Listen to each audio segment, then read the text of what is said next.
Roma pasal 12 ayat 11 sampai dengan 21.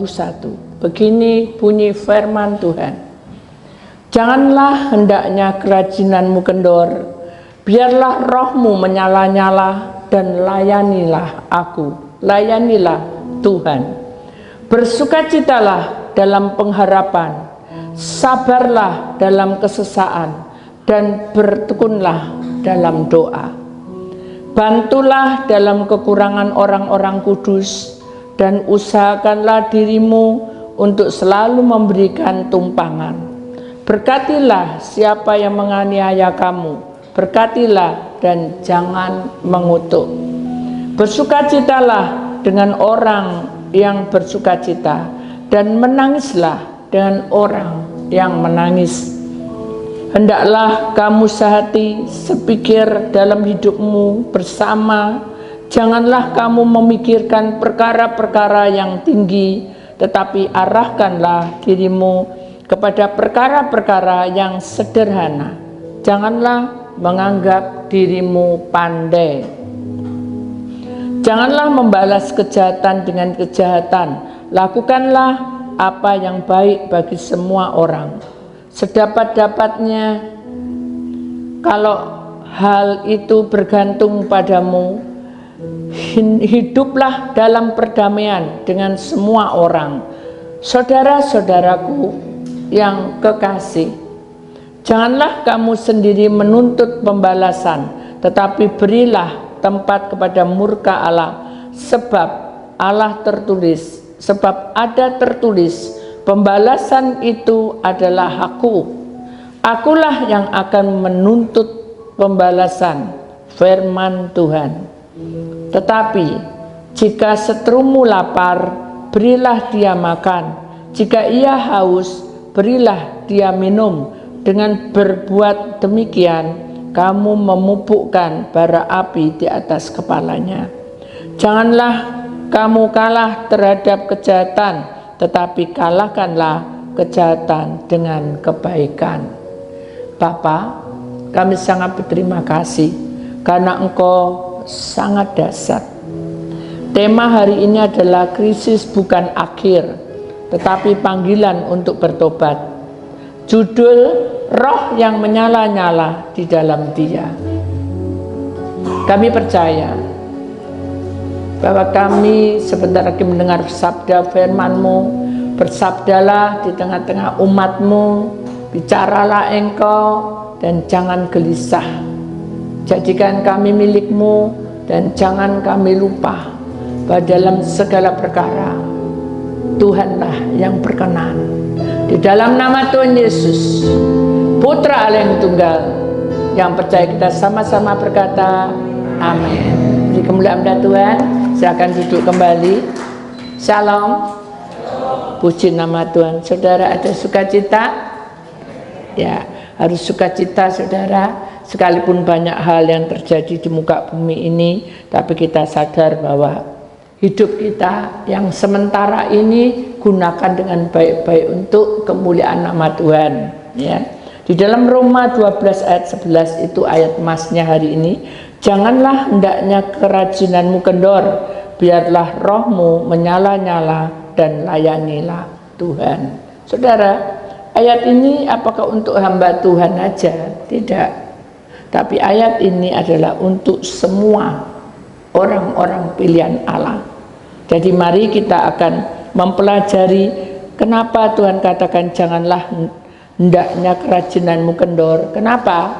Karena di dalam kepribadian kita seringkali kita menjadi pemberontak pada saat kita melihat bahwa sukacita kita ini dirampas orang, ya, kebahagiaan kita dirampas orang, ya, pengharapan kita jadi kacau, ya, kesabaran tidak ada, lalu terjadilah sesak di dalam hidup kita, jiwa kita yang tertekan. Kenapa? Karena kita kurang bertekun di dalam doa. Ya, orang yang bertekun di dalam doa itu harus berani menghadapi suka maupun duka, ya, kacau maupun tidak kacau. Kalau hidup di dalam dunia harus belajar untuk mendewasakan iman kita, Walaupun kondisi kita mungkin dalam keadaan kesusahan, dalam keadaan kekurangan, dalam keadaan kesakitan, mungkin juga kita menghadapi problema di dalam hidup warga yang silih berganti, tidak pernah berhenti, membuat kita itu stres ya, depresi. Kenapa? Karena orang-orang yang kita cintai itu menyakitkan hati kita. Saudara, untuk mempelajari ayat ini, marilah kita mengimani bahwa kerajinan itu pangkal dari kehidupan ya buat saya. Kenapa? Karena kerajinan itu menuntun kita untuk menerima kenyataan apa adanya ya. Kenapa? Karena kalau kita mau menerima dengan kenyataan bersama Tuhan loh saudara, bukan bersama kita tidak akan mampu, kita tidak akan kuat, karena manusia itu terbatas. Tapi kalau Tuhan itu di luar batas. Jadi kalau kita bersama Tuhan, separah apapun, sengsara apapun, mungkin kita juga menderita sekalipun ya, kita tidak akan kendor kerajinan kita. Kenapa? Karena kita mengimani segala sesuatunya itu Tuhan yang berkenan. Jadi mari kita imani bahwa kalau kita selalu bersama dengan Tuhan, maka hidup roh kita punya roh itu ya, roh itu penurut. Halo, roh itu penurut. Ketika kita tidur tubuh, roh itu berkomunikasi dengan malaikat ya. Apa kerjamu, malaikat yang mbak buku kehidupan, apa kerjamu, dicatat semua, melanggar tidak melanggar dicatat semua. Roh itu penurut. Saking nurutnya saudara, dia tidak tahan dengan penderitaan, dia tidak tahan dengan keluh kesah kita. Tubuh yang mengeluh, jiwa yang tertekan, akhirnya keluar masuk rohnya. Itu yang namanya roh keluar masuk ya. Kalau roh keluar masuk, apa yang terjadi saudara? Ya hidupnya jadi kacau, keadaannya jadi kacau. Jadi kita tidak bisa menikmati hidup yang seperti Tuhan mau, karena Tuhan itu berkarya di tengah-tengah kita sebagai orang pilihan Allah ya. Ada satu nyanyian tadi dinyanyikan ya, kalau pujian itu hanya sekedar keluar dari mulut saja saudara, maka kita tidak akan mengalami sesuatu yang indah. Tapi kalau kita menerima pujian itu betul-betul sesuai dengan hati kita, sesuai dengan kehendak kita, maka kita akan menikmatinya. Roh Kudus, Kau hadir di sini ya. Kalau Roh Kudus hadir di sini, apa yang kamu rasakan? Menyesal, sedih, kacau? Nah, itu yang harus dibuang. Ketika kita nyanyi Roh Kudus hadir di sini, Kau manis dan lembut, berarti kita tahu toh bahwa roh yang manis lembut itu ada di dekat kita. Kenapa kita masih kepikiran? Kenapa kita masih begini? Kenapa kita masih begitu? Itulah manusia. Jadi saya pun juga demikian. Saya tadi juga ngomong sama Tuhan, ini suara saya bangun pagi itu sudah segerok dan tidak bisa bersuara, saudara, benar-benar tidak bisa bersuara. Terus saya bilang, Tuhan, ini enaknya apa ya? Nanti itu saya bisa pandai Pak Firman itu aja. Saya berserah aja Tuhan, tidak dijawab sama Tuhan. Sudah mengalir aja kayak gitu. Tuhan tidak jawab sih, saya menjawab, tidak bisa mengalir aja. Minum obat, sampai saking bingung minum obat. Jam berapa ya ini tadi ya minum obat? Terus tak hitung-hitung, kok kayak ikut-ikutan ya. Tak tunggu-tunggu, terus akhirnya yaudah, aku dengan iman kayaknya sudah 5 jam tak minum obatnya. Jadi sesuatu terjadi itu sangat tiba-tiba dan kita tidak mengharap. Siapa yang mau berharap suara saya seperti ini? Saya tidak mau.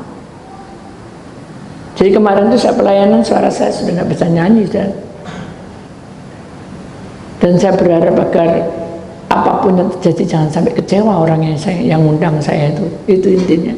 Tapi puji Tuhan, orang yang mengundang itu berkata, tidak apa-apa Bu, yang penting Ibu sudah datang ya, sudah menjelaskan apa yang harus dilakukan, dan saya itu tidak tahu dunia roh itu sudah.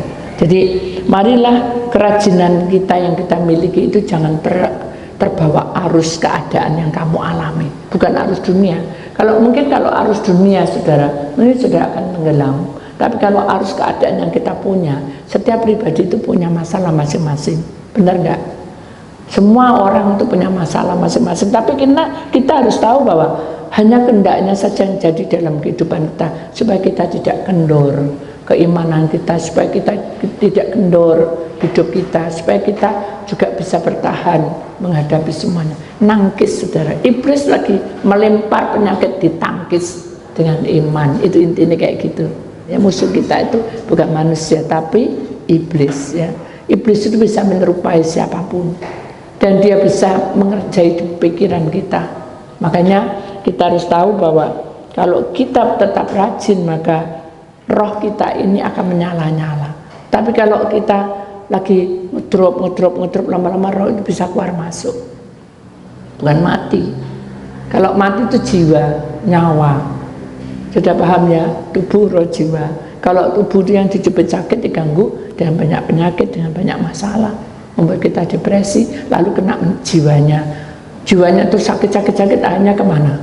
Kalau orang tidak ada Tuhan, arahnya kemana? Rumah sakit jiwa. Intinya gitu. Kita kan punya Tuhan. Kita tidak boleh sakit jiwa kita. Amin. Jangan terbawa dengan keadaan. Contoh aja saya tidak boleh terbawa dengan suara saya yang kayak gini.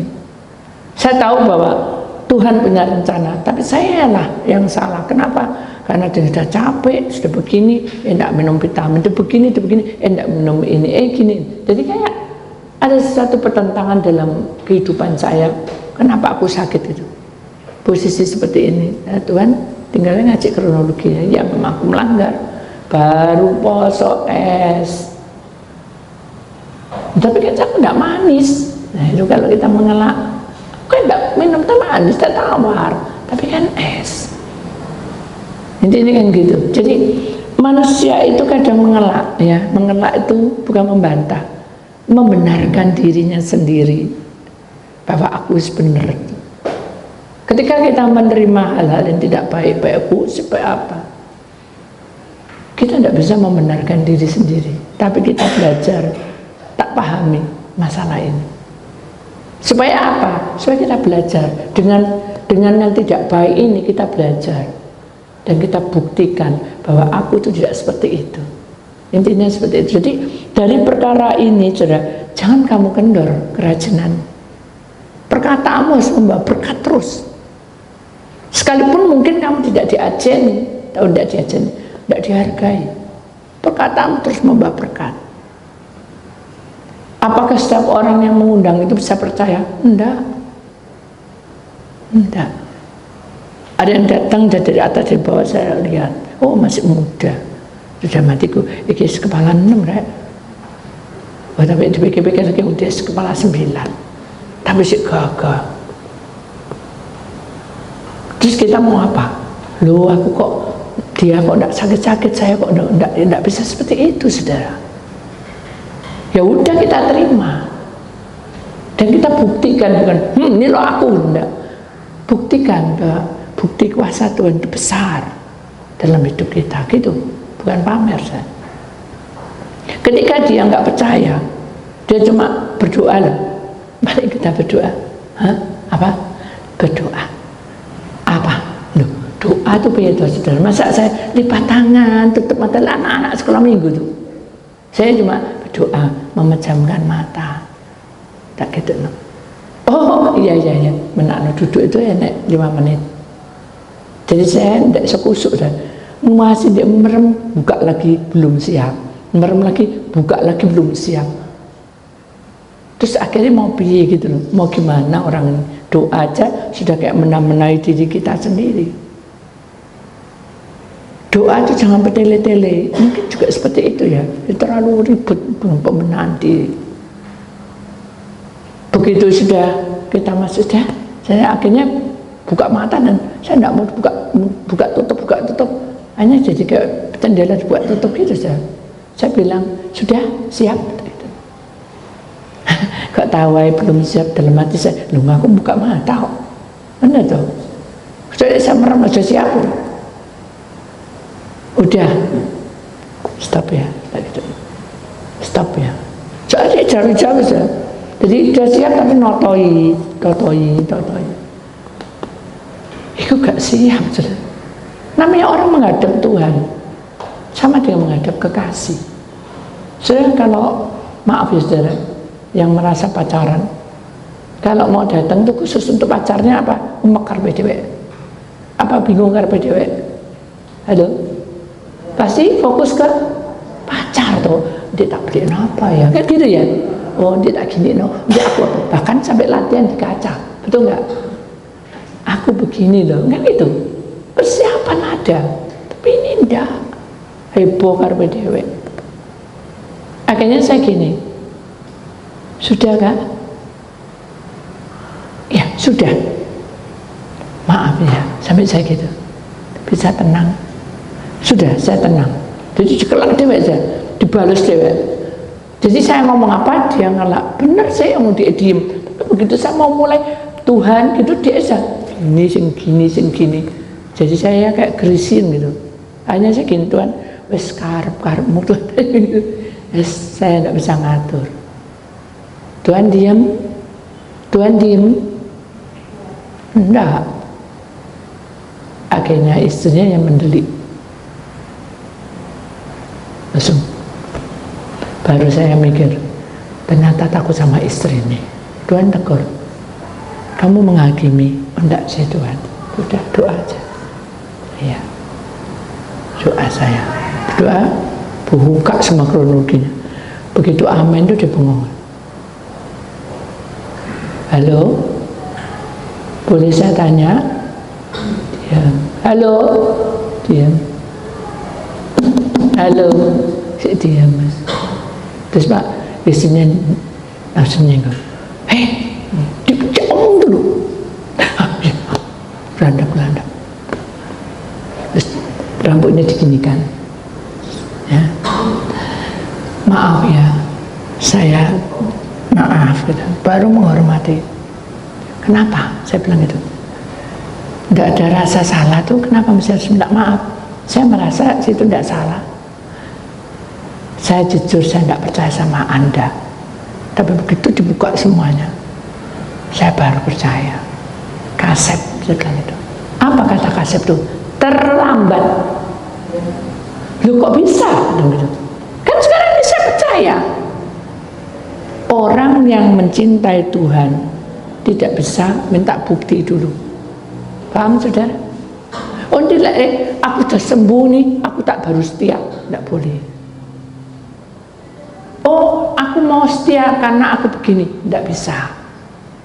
Saudara datang ke sini dan saudara bilang cinta Tuhan, itu karena kemauan saudara untuk mencintai Tuhan. Amin. Bukan karena masalah. Paham? Duh, tapi kan Budi bilang di sini rohku tidak ada, keluar sudah berapa meter. Dia ingat, saya yang lupa karena banyak orang. Oh iya, ada berapa meter? Gak tahu, pokoknya 2-3 rumah tak meter itu, gitu. Lah ngapain dimeteri? Karena pengen tahu, penasaran. Tuh. Terus, ya makanya itu saya datang ke sini. Berarti kamu salah, pulang aja. Saya bilang gitu. Loh kenapa kok aku mau usir pulang? Dosa loh kamu pendeta. Loh saya bukan pedukunan. Kalau pedukunan buat tanya gitu datang boleh. Kita ini sama-sama berbakti. Iya. Jadi orang yang mencintai Tuhan itu harus membuka hati. Kalau kita buka hati, maka roh kita ini akan menyala. Bagaimana roh itu menyala? Kalau dalam hidup kita tidak ada bakti pada Tuhan. Cinta Tuhan, ya, tapi teledor. Datang ke sini ada sesuatu, Tuhan pasti sedih. Dia pasti mengetuk hatimu. Kamu mencintai aku, ya aku cinta. Kamu menyayangi dan mencintai aku, ulang lagi, ya. Berikan tubuh roh jiwamu untukku. Bukan terus harus pelayanan di sini, bukan. Menyerahkan tubuh roh jiwa itu berarti sudah pasrah bongkok sama Tuhan. Sudah diserahno, pokok kehidupanku ini pasrah, sudah apapun yang terjadi, aku milikmu. Itu yang benar. Paham? Jadi mulai sekarang saudara harus perhatikan baik-baik. Saudara datang mencari Tuhan. Amin. Supaya apa? Membuka hidupmu lebar-lebar supaya rohmu menyala-nyala. Nawasi kalam olehim, karena ketika rohmu menyala, aku berfirman kepadamu. Wah, luar biasa. Siapa yang tidak mau ketemu Tuhan? Semua mau. Tapi bukan, woi gitu, bukan. Tapi Tuhan itu memberikan hikmat akal budi pada manusia, sehingga manusia itu peka, manusia itu akan mengerti karena rohnya bertemu dengan roh Allah. Itu yang kita mau, supaya kita tidak salah, ya, supaya kita betul-betul berbakti kepadanya, supaya Tuhan itu mengangkat kita, supaya kita bisa saling melayani. Itu yang penting. Karena hukum kasih itu tidak terbatas dalam firman-Nya. Siapapun yang ada di hadapanmu, itulah saudaramu. Jadi saya pun juga percaya, apapun yang terjadi bukan karena suatu agama, satu aliran, bukan. Semuanya dipertemukan karena saudara. Persaudaraan inilah yang mengangkat kita untuk selalu mengenal bahwa roh kita akan bersatu dengannya. Amin. Jadi kita imani bahwa hidup bersama Tuhan itu pasti akan dinyatakan. Berkat mengalir, kesembuhan mengalir, kesehatan mengalir, roh penghibur datang, ya. Roh penghibur itu bukan sesuatu yang susah dicari. Bukan. Ketika kita itu berdoa, ketika kita menyembah, roh penghibur itu sudah turun mengurapi hidup kita, sehingga perjalanan kita itu menjadi ya dan amin. Kenapa? Karena setiap langkahku dipimpin oleh Tuhan. Jadi kalau saudara nyanyi, jangan asal nyanyi, tapi bukaan hatimu, apakah aku seperti itu? Amin. Apakah aku sungguh-sungguh seperti itu? Karena Tuhan berbicara di tengah-tengah kita. Ini buatan terus ya saudara, karena saya tidak mungkin akan mengulas, ini sudah jelas sekali di dalam Roma 12 ini untuk pribadi kita, bahwa kalau kita sungguh-sungguh di dalam Tuhan, maka kuasa Tuhan itu turun, dan Tuhan malah berkata, berkatilah siapa yang menganiaya kamu. Ingat, berkatilah dan jangan mengutuk. Itu ajaran Tuhan. Kalau sekarang ini kamu tidak ada damai sejahtera karena sesuatu, saudara harus bisa mengampuni si Asbi itu. Dan saudara harus tahu bahwa di dalam kehendak Tuhan itu harus ada sukacita. Kamu bersukacitalah dengan orang yang bersukacita. Kamu menangislah dengan orang yang menangis. Bukan melok-melokan, bukan ikut-ikutan. Jadi itu adalah sesuatu yang nyata, ya, yang betul-betul kita menyatu, ya. Kita bisa saling menguatkan di situ. Beda dengan bahasa roh. Kalau bahasa roh tidak bisa kompromi, gak bisa ketularan, bisa, tapi gak bisa, aku berubah, itu gak bisa, itu dari pribadi. Kalau Tuhan sudah menurunkan bahasa rohnya, kita berbahasa roh. Dan bahasa roh ini belum tentu sama dengan yang sebelah kita, tapi kita kadang kena transfer, ya, bisa kita keder-keder, kita ikut-ikut berbahasa, tapi tidak tahu artinya. Yang Tuhan ingin di sini adalah ketika kamu setia, aku akan memperlengkapi kamu dengan senjataku. Dan senjata itu salah satunya adalah bahasa roh. Karena bahasa roh adalah percakapan dengan Tuhan. Bahasa roh adalah urapan dari Tuhan yang akan dipesankan kepada semua orang-orang di sekitarnya. Marilah kita belajar untuk memahami. Kan yang dulu-dulu, yang khotbah yang lalu kan kita bicara tentang bahasa roh. Sekarang ini kita bicara tentang roh yang menyala-nyala di dalam diri kita itu bersama dengan Tuhan. Itu harus dihidupkan, saudara. Sekalipun sudah mengalami hidup sendiri, sekalipun sudah mengalami banyak kendala, berkat tidak ada, kondisinya makin jelek lah kasarnya. Ingat, rohmu harus menyala-nyala bersama dengan Tuhan. Jangan dengan kekuatanmu, karena kekuatan manusia itu terbatas. 1 kali 2 kali ditolong, lama-lama juga takabur. Tahu takabur? Kabur katanya. Jadi kabur, padahal enggak loh saudara. Karena doa itu adalah bukan wasiat, doa itu isi bibit yang dilemparkan, yang diberikan kepada kita. Dan bibit itu belum waktunya tumbuh, dia juga akan tetap diam. Tapi setiap kali kamu doa, itu seperti kamu menanam bibit, ya.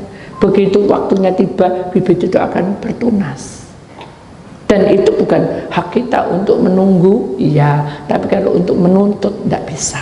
Makanya kita harus sadar bahwa untuk masuk di dalam kerajinan itu kita harus dewasa iman kita. Amin. Kita harus kuat iman kita. Amin.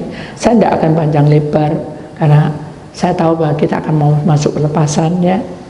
Yang saya harap adalah saudara harus kuat apapun yang terjadi. Ada satu kisah yang drama ini hanya drama atau sungguh, tapi saya lihat Tuhan bicara. Ada satu keluarga yang hidupnya penuh dengan kedamaian, ya. Keluarga A, ya. Dia punya saudara perempuan, tapi saudara perempuan ini kecewa karena si kakaknya ini masuk di suatu tempat yang terlarang dalam arti dunia malam. Jadi adiknya ini merusak suasana di dalam keluarga itu. Sudah, ya, ini cinta Tuhan juga. Terus yang ini, yang B, satu keluarga yang baru menikah, ya. Dia belum dikaruniai anak, sangat indah, kemana-mana berdua, kemana-mana pokoknya, ini ewo, I love you, ya. Sangat bahagia, ya. Terus yang satunya lagi ada keluarga juga, ya, kakak, yang ini perempuan, yang ini laki kakaknya. Dia punya adik kandung yang mungkin adik pungut atau enggak tahu, ya. Pokoknya ceritanya itu dia ini yang memelihara, ya, kokonya ini yang memelihara. Tapi semuanya ini masuk dunia malam, ya. Tapi yang punya pacaran tadi sudah, yang kemana ya, AB, yang B bersih tadi lupa saya, ya, itu yang takut akan Tuhan. Dia berhenti, tidak mau main seperti itu lagi. Dia berhenti, lalu dia hidup benar. Maksudnya mulai hidup benar. Sebenarnya saudara, ya, sudah cinta Tuhan, mengenal Tuhan, sudah melakukan bahagia, kasih ditelepon satu hari, ya. Ini dia lagi setir, kamu di mana yang mungkin gitu, ya. Oh, aku di jalan, cepetan pulang, aku udah siapin makanan buat kamu. Oh ya, oke, sayang. Dalam perjalanan setir itu dia ngebel lagi, ini macet, tunggu ya. Oh ya, aku tunggu. Tapi perempuan ini lupa nutup pintu. Jadi dia juga dari kerja, masak sendiri, pintunya terbuka. Lalu ada orang jahat yang perompoknya dunia malam itu dibunuh perempuan. Nah, waktu dia telepon kan dengar, tolong, berarti mati sudah, ketembak. Akhirnya si laki-laki nguwep cepet sana dan meninggal. Itu peristiwa pertama. Kemudian kita lihat dari peristiwa yang 3 keluarga ini tadi, dia tidak bertobat, ya. Hari demi hari bertengkaran. Mereka ini bertengkar, satu geng, tapi mereka bertengkar. Tapi mereka tetap, yang laki ini cinta sama anak pungut, maaf, saudara pungutnya, bukan cinta seperti suami istri, tapi melindunginya. Tapi yang ini bikin masalah, adiknya sampai masuk rumah sakit karena ketubruk, lari-lari. Tapi dia, yang kakaknya ini tetap cinta, yang perempuan ini tetap cinta. Dan sebetulnya mereka untuk di dalam kekeluargaan 1000 lah nilainya. Tapi dalam pekerjaan mereka itu kotor pekerjaannya. Ada hari yang sudah ditentukan, mereka itu saling membunuh. Saling membunuh. Yang jahat tadi saling membunuh. Akhirnya yang ini akhirnya mati, yang satunya juga mati, tinggal yang ini, yang kakak, koko sama adik perempuannya. Dia kasih uang, semua pergi kamu jauh dari luar kota ini. Dan perjalanan ternyata yang ini jadi polisi, saudara. Dia menegakkan kebenaran, akhirnya dia perang. Ya, tembak-tembakan, ini gitu, ya. Begitu tembak-tembakan, mati dia, Sudah sekarat, dia mati, tapi hidup lagi mati. Mungkin dia juga punya ilmu, kita juga tidak tahu. Tapi begitu adiknya datang yang perempuan itu pamitan, ya apanya, apa kamu tak bawa ke rumah sakit, intinya gitu loh, tidak tega, dibunuh sudah, dibunuh sekali. Bukan yang bunuh, bukan yang polisi itu loh, yang bunuh justru kakaknya sendiri. Barulah Tuhan berbicara, kronologi itu seperti manusia sekarang ini. Iya Tuhan ya, dalam keluarga baik-baik ya, tapi di dalam kehidupan di luar seringkali kita salah. Kita menganggap ini benar, ini benar, ini benar, kayak nolong, akhirnya dia punya ambisi lain. Mereka itu saling pukul karena dia punya motivasi, punya ambisi, yang punya naik, minta kedudukan, minta keuangan, semuanya itu saling menyerang. Hanya apa? Yang jatah bertuai jadi jahat, kematian. Tapi kalau yang ini, walaupun dia mati, akhirnya mati dua-dua saja karena ketembak dengan yang ini. Tapi dia masuk mana? Masuk mana saja? Masuk surga, betul nggak? Dia berkorban untuk kebenaran. Nah, how to say? Dia menyala-nyala. Rohnya menyala-nyala takut akan Tuhan. Walaupun peperangan terjadi, hilang istrinya. Bu pikir seneng, enggak seneng. Tiap hari ke kuburan, diingat sama temennya, jangan kayak gini kamu jadi depresi nanti. Kamu harus melepaskan dan kamu harus kuat imanmu, begitu kan. Tapi dia bilang aku tidak bisa karena dia sangat baik buat aku. Terus dengan seiringnya waktu dia perang tadi ya, tembak, hanya dia bukan melupakan. Akhirnya dia bilang sudah, aku harus fokus. Nah, tidak fokus saudara. Benar nggak? Kalau kita ada sesuatu yang hilang terus kita mikir terus kayak kehilangan aja, tak pikiri terus, ya saya tidak bisa fokus untuk pelayanan. Saya harus merelakan karena Tuhan punya rencana atas semua kejadian. Amin. Jadi akhirnya kita harus benar-benar melakukannya. Kalau enggak, dia pasti mati lebih dulu. Ini sudah ditembak ibu lapor dan tidak mati loh yang jahat itu. Akhirnya adiknya ditekik itu. Terus sampai adiknya bilang, kenapa kamu mau bunuh? Sama-sama kita mati katanya. Nah, gitu, itu ya jahat. Nah, beda segalanya. Akhir semuanya, endingnya semuanya mati semata. Tapi matinya mereka tidak karu-karuan. Tapi yang dua ini matinya menghadap ke Tuhan, masuk ke surga. Kenapa? Karena itu diakui, karena rohnya menyala-nyala untuk kemuliaan nama Tuhan. Amin. Amin. Kita imani, kita ingat Salomo, Raja Salomo. Dia naik daun terus sampai punya hikmat dari surga, terkenal di seluruh dunia.